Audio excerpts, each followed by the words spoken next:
Hello दोस्तों, स्वागत है आपका मेरे यूट्यूब चैनल परीक्षा प्लान में। तो कैसे हैं आप लोग? आई होप अच्छे होंगे। तो आज से मैं जनरल नॉलेज के इम्पोर्टेंट क्वेश्चन की मैं प्रैक्टिस करवाऊंगी। ये प्रैक्टिस का पहला वीडियो है और इसमें मैं प्रीवियस ईयर के क्वेश्चन भी शामिल करूंगी। तो चलिए आज के वीडियो को शुरू करते हैं। वीडियो देखने के बाद यदि आपको अच्छा लगे, हेल्पफुल लगे तो वीडियो को लाइक और शेयर कीजिएगा। और यदि आप चैनल पर नए हैं तो चैनल को सब्सक्राइब कर लीजिए। कंप्यूटर के इंपॉर्टेंट क्वेश्चन की मैं प्रैक्टिस करवा ही रही हूँ। प्रैक्टिस की कुल 7 वीडियो आ चुकी हैं कंप्यूटर की। तो यदि आप लोगों ने वो वीडियो नहीं देखी हैं तो देख लीजिए, प्लेलिस्ट बनी हुई है, वहां पर आपको सभी वीडियो एक साथ मिल जाएंगी। चलिए आज की वीडियो को शुरू करते हैं। पहला प्रश्न दिया गया है, भारत के संविधान की प्रस्तावना द्वारा भारत के नागरिकों को निम्नलिखित में से क्या सुनिश्चित नहीं कराया गया। इंग्लिश और हिंदी दोनों में मैंने क्वेश्चन लिखे हुए हैं। तो इंग्लिश वाले इंग्लिश में प्रश्न देख सकते हैं, हिंदी वाले हिंदी में प्रश्न देख सकते हैं। पहला विकल्प है राजनीतिक न्याय, दूसरा है आस्था की स्वतंत्रता, तीसरा है आय की समानता और चौथा है व्यक्ति की गरिमा।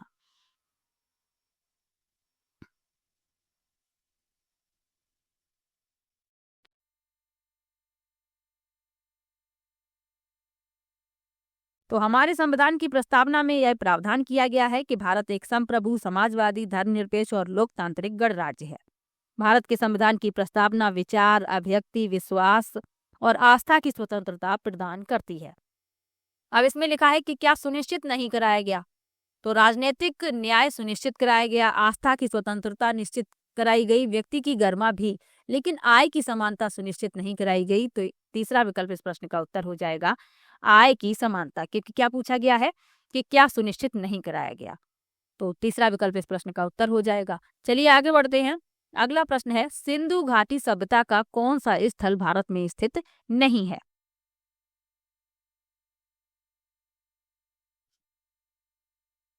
अगला प्रश्न दिया गया है, सिंधु घाटी सभ्यता का कौन सा स्थल भारत में स्थित नहीं है। पहला है कालीबंगा, दूसरा है राखीगढ़ी, तीसरा है लोथल और चौथा है मोहनजोदड़ो। तो सिंधु घाटी सभ्यता का कौन सा स्थल भारत में स्थित नहीं है, ये पूछा गया है। तो राखीगढ़ी, कालीबंगा और लोथल ये तीनों ही भारत में स्थित हैं। कालीबंगा राजस्थान में है, राखीगढ़ी हरियाणा में है और लोथल गुजरात में है। लेकिन मोहनजोदड़ो ये भारत में स्थित नहीं है। तो यही हो जाएगा इस प्रश्न का उत्तर। अब मोहनजोदड़ो भारत में नहीं है तो फिर कहाँ पर स्थित है। मोहनजोदड़ो पाकिस्तान के सिंध प्रांत में एक पुरातात्विक स्थल है। मोहनजोदड़ो का अर्थ मृतकों का टीला होता है, तो ये भी आपको याद रखना है। चलिए आगे बढ़ते हैं, अगले प्रश्न पर चलते हैं। वर्ष 2001 में स्थापित वर्ल्ड सोशल फोरम क्या है। पहला है समाजवादी संविधानों वाले देशों का एक नेटवर्क, दूसरा है नए नव उदार वैश्वीकरण का विरोध करने वाला एक वैश्विक सिविल सोसाइटी प्लेटफॉर्म, तीसरा है मानवीय कार्यों के प्रति समर्पित वैज्ञानिकों की वार्षिक वैश्विक बैठक और चौथा है आतंकवाद का मुकाबला करने वाली अंतर्राष्ट्रीय समिति।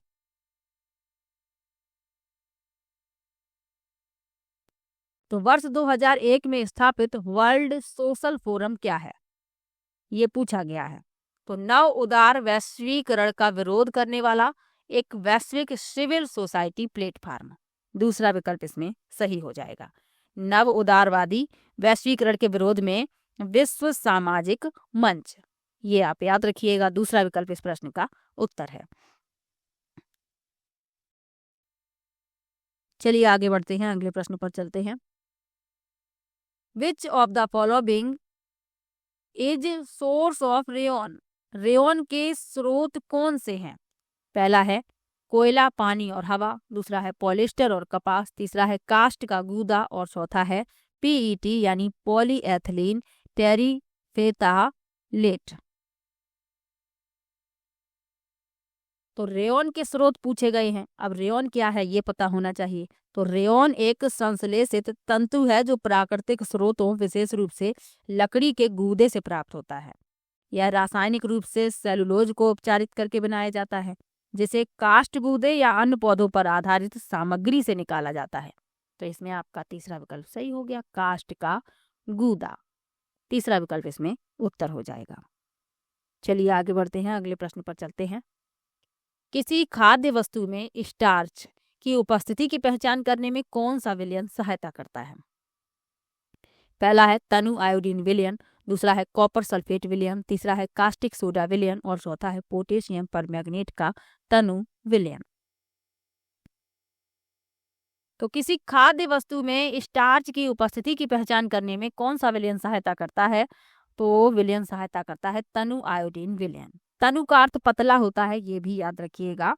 तो तनु आयोडीन विलयन का प्रयोग किया जाता है किसी खाद्य वस्तु में स्टार्च यानी कार्बोहाइड्रेट की उपस्थिति की पहचान करने में। पहला विकल्प इसमें सही हो जाएगा। चलिए आगे बढ़ते हैं। सूची 1 में दिए गए विटामिनों और खनिजों को सूची 2 में उनकी कमी के द्वारा उत्पन्न बीमारी यानी विकृति से मिलान करें। चलिए मिलाते हैं, फिर देखते हैं कौन सा विकल्प सही होगा। विटामिन B1 इसकी कमी से हो जाता है बेरी-बेरी रोग। विटामिन डी की कमी से रिकेट्स हो जाता है।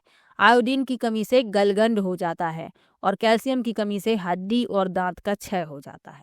अब देखते हैं कौन सा विकल्प सही है।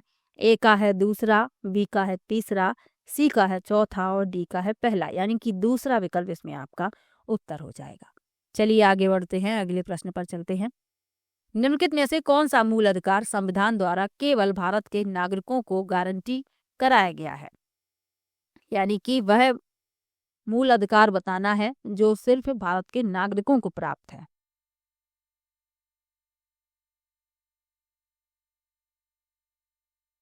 पहला विकल्प है विधि के समक्ष समानता, दूसरा है अभिव्यक्ति की स्वतंत्रता, तीसरा है जीवन और दैहिक स्वतंत्रता और चौथा है अपने विरुद्ध गवाह बनने हेतु बाध्य किए जाने से संरक्षण। तो भारतीय संविधान के अनुच्छेद 19(1)(a) के तहत वाक और अभिव्यक्ति की स्वतंत्रता प्रदान की गई है और यह अधिकार विशेष रूप से केवल भारतीय नागरिकों के लिए उपलब्ध है। तो ये आप याद रखिएगा, इसमें आपका दूसरा विकल्प सही हो जाएगा, अभिव्यक्ति की स्वतंत्रता। और विकल्प लिखे हुए हैं, इनके बारे में जान लीजिए। विधि के समक्ष समानता, तो ये अनुच्छेद 14 के तहत गारंटी दी गई है और यह भारत के क्षेत्र के सभी व्यक्तियों के लिए उपलब्ध है। और जीवन और दैहिक स्वतंत्रता ये अनुच्छेद 21 के तहत है और अपने विरुद्ध गवाह बनने हेतु बाध्य किए जाने से संरक्षण, तो ये अनुच्छेद 20(3) के तहत ये गारंटी दी गई है। तो ये भी साथ में याद रखिएगा। चलिए आगे बढ़ते हैं। हड़प्पा का प्राचीन शहर किस नदी के किनारे बनाया गया था? पहला है रावी, दूसरा है सतलुज, तीसरा है कोसी और चौथा है मीरा। तो हड़प्पा का प्राचीन शहर रावी नदी के तट पर बनाया गया था। पहला विकल्प इसमें सही हो जाएगा। चलिए आगे बढ़ते हैं। हड़प्पा के बारे में और याद रखिएगा आप लोग कि दयाराम साहनी द्वारा खोजा जाने वाला यह पहला सिंधु स्थल था। यह रावी नदी के तट पर स्थित है, तो ये आप याद रखिएगा।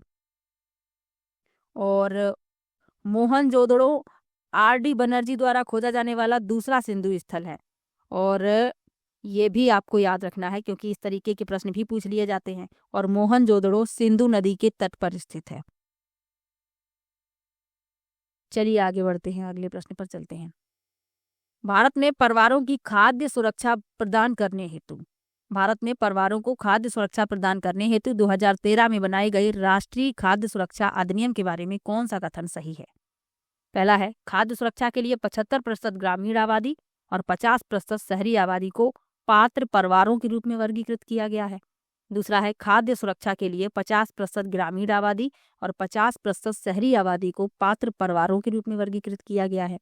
तीसरा है खाद्य सुरक्षा के लिए 50% ग्रामीण आबादी और 75% शहरी आबादी को पात्र परिवारों के रूप में वर्गीकृत किया गया है।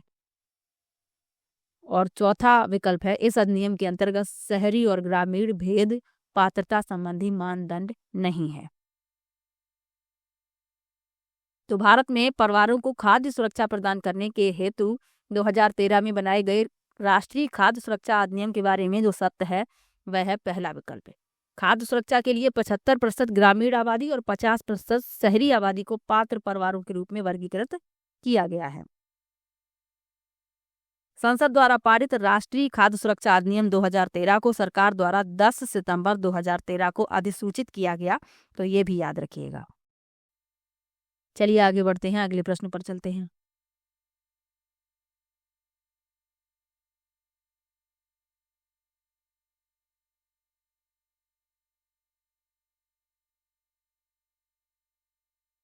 अगला प्रश्न दिया गया है, निम्नलिखित में से कौन सा पौधा अलैंगिक उत्पत्ति के माध्यम से अपनी उपज पैदा नहीं करता? पहला विकल्प है गन्ना, दूसरा विकल्प है आलू, तीसरा है आम और चौथा है गुलाब। अब इस प्रश्न में आप देखेंगे तो पूछा गया है कि कौन अलैंगिक उत्पत्ति के माध्यम से अपनी उपज पैदा नहीं करता है। तो पौधों में प्रजनन की दो विधियां होती हैं, लैंगिक और अलैंगिक। अब इसमें जो आम है ये अलैंगिक उत्पत्ति के माध्यम से अपनी उपज पैदा नहीं करता है। गन्ना अलैंगिक उत्पत्ति के माध्यम से करता है, आलू भी करता है और गुलाब भी कर सकता है, क्योंकि इसकी जो लकड़ी होती है यदि आप काट के दूसरी जगह लगा देते हैं तो वह नया पौधा बन जाती है। तो ध्यान रखिएगा, इसमें आपका तीसरा विकल्प सही है, आम। चलिए आगे बढ़ते हैं, अगले प्रश्न पर चलते हैं। मछली जैसे जलीय जंतुओं द्वारा उत्सर्जित अपशिष्ट रसायन क्या है? पहला विकल्प है अमोनिया, दूसरा है यूरिया, तीसरा है यूरिक एसिड और चौथा है कैटरिनिन। तो मछली जैसे जलीय जंतुओं द्वारा उत्सर्जित अपशिष्ट रसायन क्या है? वह है अमोनिया। पहला विकल्प इसमें सही हो जाएगा। मछली जैसे जलीय जंतु अमोनिया के रूप में अपशिष्ट रसायनों का उत्सर्जन करते हैं। अमोनिया जो है एक जहरीला यौगिक है जो मछली और अन्य जलीय जीवों के शरीर में प्रोटीन उपापचय के उप उत्पाद के रूप में उत्पन्न होता है। तो ये भी याद रखिएगा। चलिए आगे बढ़ते हैं, अगले प्रश्न पर चलते हैं। भारत में राष्ट्रीय दुग्ध दिवस कब मनाया जाता है? पहला है 1 नवंबर, दूसरा है 15 नवंबर, तीसरा है 20 नवंबर और चौथा है 26 नवंबर। तो भारत में राष्ट्रीय दुग्ध दिवस 26 नवंबर को मनाया जाता है। चौथा विकल्प इसमें सही हो जाएगा। इस दिन डॉक्टर वर्गीज कुरियन की जयंती होती है और उनकी जयंती के दिन ही हर साल राष्ट्रीय दुग्ध दिवस मनाया जाता है। डॉक्टर वर्गीज कुरियन को श्वेत क्रांति का जनक कहा जाता है, ये भी आप याद रखिएगा। चलिए आगे बढ़ते हैं। अब आपसे पूछ लिया जाए कि 1 नवंबर को क्या मनाया जाता है, तो विश्व शाकाहारी दिवस मनाया जाता है। और 20 नवंबर को विश्व बाल दिवस, 14 नवंबर को बाल दिवस मनाया जाता है और 20 नवंबर को विश्व बाल दिवस मनाया जाता है। दोनों ही बातें याद रखिएगा। चलिए आगे बढ़ते हैं, अगले प्रश्न पर चलते हैं। भारत के संविधान द्वारा निम्नलिखित में से किसे एक मूल अधिकार के रूप में गारंटी नहीं कराया गया है? पहला है दैहिक स्वतंत्रता, दूसरा है निःशुल्क विधिक सहायता, तीसरा है संवैधानिक उपचार और चौथा है व्यवसाय की स्वतंत्रता।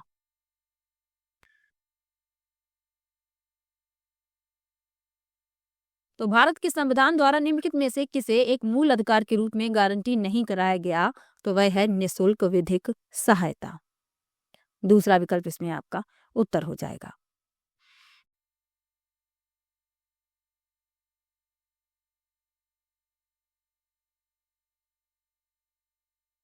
तो अब आपको ये भी साथ में याद रखना है कि यह जो निःशुल्क विधिक सहायता है, यह संविधान के अनुच्छेद 39A के तहत सुनिश्चित किया गया है, जिसमें कहा गया है कि राज्य यह सुनिश्चित करने के लिए निःशुल्क विधिक सहायता प्रदान करेगा कि आर्थिक या अन्य अक्षमताओं के कारण कोई भी नागरिक न्याय हासिल करने के अवसरों से वंचित न रहे। लेकिन मूल अधिकार के रूप में गारंटी नहीं कराया गया है, ये आपको याद रखना है। चलिए आगे बढ़ते हैं, अगले प्रश्न पर चलते हैं। भारत में राजमार्गों का रखरखाव किसके द्वारा किया जाता है? पहला है भारतीय राष्ट्रीय राजमार्ग प्राधिकरण, दूसरा है केंद्रीय लोक निर्माण विभाग, तीसरा है राज्य लोक निर्माण विभाग और चौथा है नगर निगम परिषदें। भारत में राजमार्गों का रखरखाव किया जाता है राज्य लोक निर्माण विभाग द्वारा। तीसरा विकल्प इसमें सही हो जाएगा। राज्य राजमार्ग वे सड़कें हैं जो मुख्य रूप से महत्वपूर्ण शहरों, कस्बों और राज्य के जिलों के मुख्यालयों को जोड़ती हैं। तो ये आप याद रखिएगा। चलिए आगे बढ़ते हैं, अगले प्रश्न पर चलते हैं। किस प्रकार की मिट्टी में नमी को थामने की क्षमता होती है और वह कपास की खेती के लिए अभीष्ट होती है? अब जहां भी कपास की बात आ जाए तो आप याद रखिए कपास काली मिट्टी में पैदा होता है, अच्छी पैदावार होती है कपास की, तो इसमें आपका तीसरा विकल्प सही हो जाएगा, काली मिट्टी। काली मिट्टी जो है, काली मृदा भी इसे कहा जाता है, रेगुर मृदा भी कहा जाता है, ये कपास के लिए अच्छी होती है, तो ये आप याद रखिएगा। यह अपने गहरे रंग और उच्च उर्वरता के लिए जानी जाती है। शुष्क मिट्टी कहाँ पाई जाती है? रेगिस्तानी क्षेत्र में पाई जाती है। और लाल मिट्टी, तो ये आमतौर पर उष्णकटिबंधीय और उपोष्णकटिबंधीय क्षेत्रों में पाई जाती है। और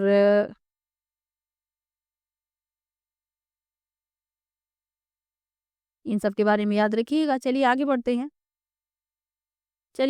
हैं। अगला प्रश्न है, वर्ष 1920 में एक प्रसिद्ध कार विनिर्माता फोर्ड ने निम्नलिखित में से किस स्थान पर असेंबली लाइन तकनीक को देखकर कार बनाने में उस तकनीक का प्रयोग करना शुरू किया था? पहला है फल बाजार, दूसरा है पवन चक्की संयंत्र, तीसरा है बूचड़खाना और चौथा है चाय बागान।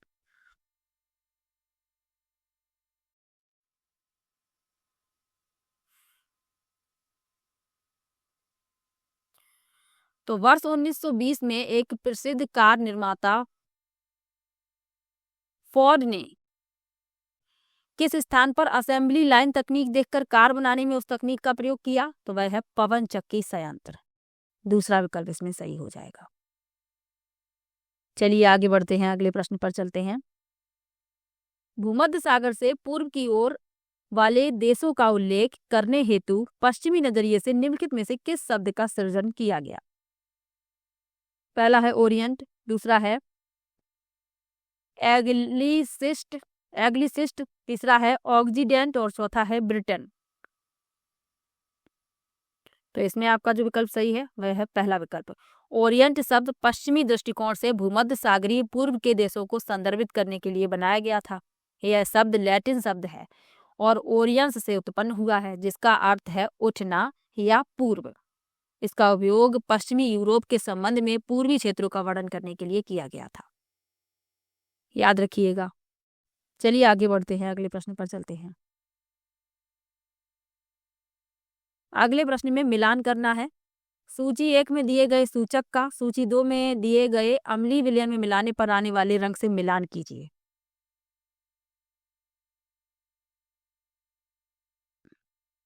चलिए मिलाते हैं।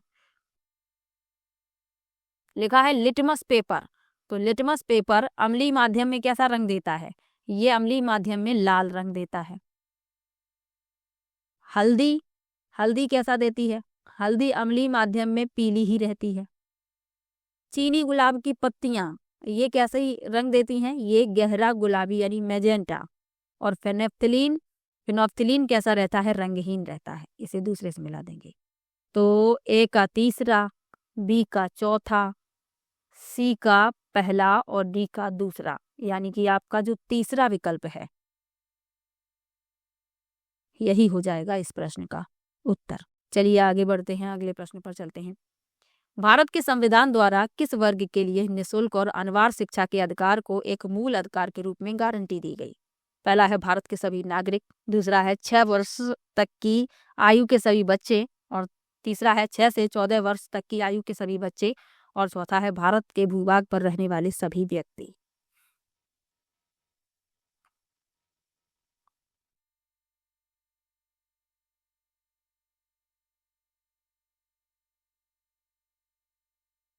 तो भारत में शिक्षा का अधिकार अधिनियम के अनुसार 6 से 14 वर्ष की आयु के प्रत्येक बच्चे को निःशुल्क और अनिवार्य शिक्षा का अधिकार है।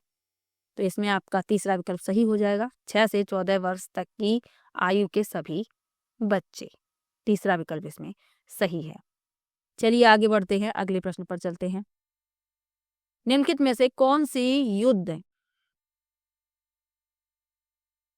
ब्रिटिश ईस्ट इंडिया कंपनी के लिए एक निर्णायक विजय साबित हुआ, जिससे उसने शुरुआती दौर में भारत के एक बड़े भूभाग पर नियंत्रण कर लिया?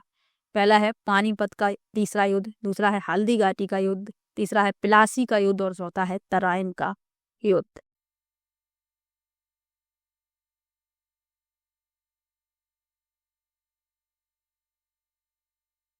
तो इस प्रश्न में आपका तीसरा विकल्प सही है, प्लासी का युद्ध।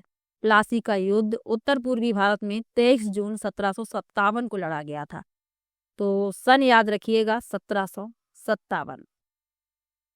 रॉबर्ट क्लाइव के नेतृत्व में ब्रिटिश ईस्ट इंडिया कंपनी की सेना बंगाल के अंतिम नवाब सिराजुद्दौला और उनके फ्रांसीसी सहयोगियों की सेना के खिलाफ हुई थी। क्लाइव की जीत ने अंततः ब्रिटिशों को भारत में बड़ी आर्थिक और सैन्य शक्ति का मार्ग प्रशस्त किया। प्लासी के युद्ध का राजनीतिक महत्व था क्योंकि इसने भारत में ब्रिटिश साम्राज्य की नींव रखी। इसे भारत में ब्रिटिश शासन के प्रारंभिक बिंदु के रूप में सही माना गया। तो ये आप याद रखिएगा। और इस युद्ध के परिणाम क्या हुए?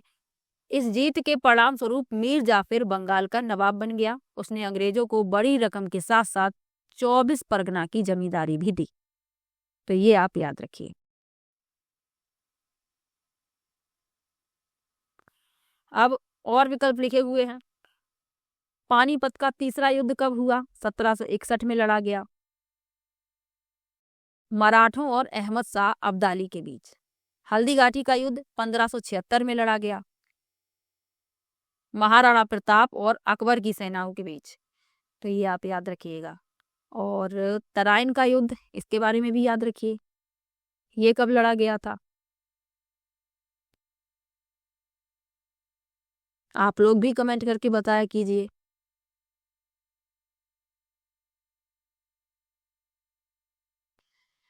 तो तराइन का युद्ध इसमें लिखा हुआ है, प्रथम द्वितीय नहीं लिखा है। तो तराइन का प्रथम युद्ध 1191 ईस्वी में और द्वितीय युद्ध 1192 ईस्वी में हुआ।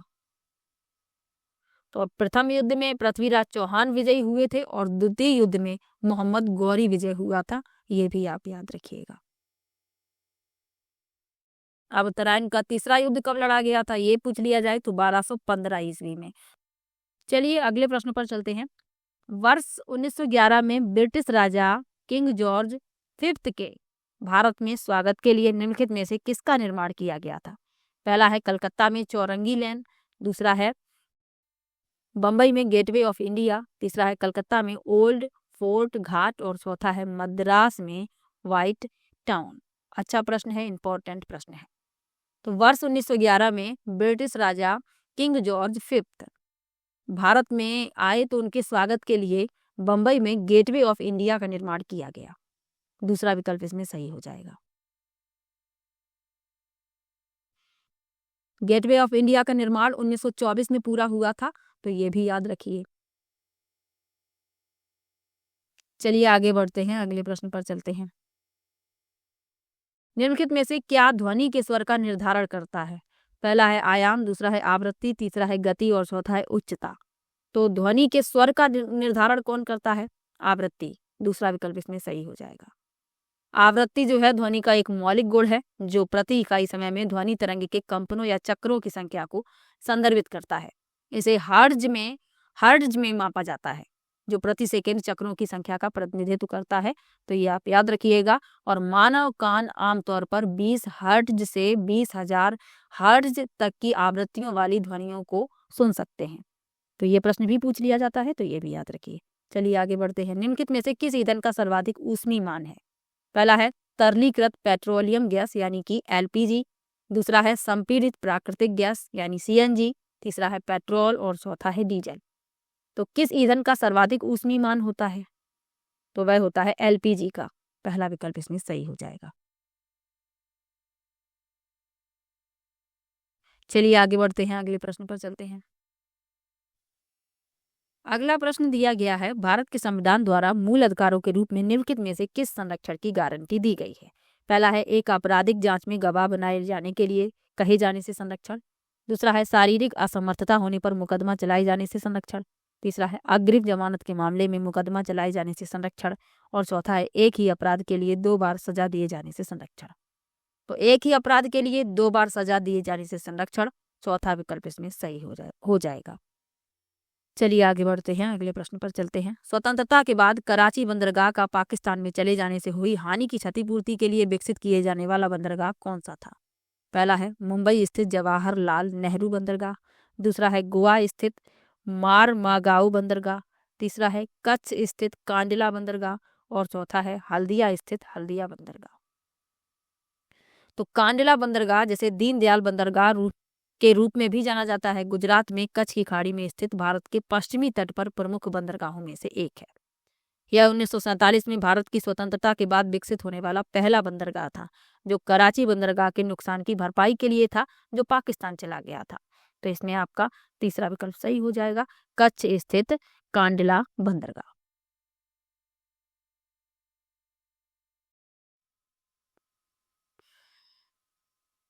तो आज की वीडियो में मैंने 25 प्रश्न लिए हैं। 25 में से आपके कितने प्रश्न सही हुए कमेंट बॉक्स में जरूर बताइएगा, और वीडियो कैसा लगा ये भी कमेंट में जरूर बताइएगा। मिलते हैं नेक्स्ट वीडियो में, तब तक के लिए बाय बाय।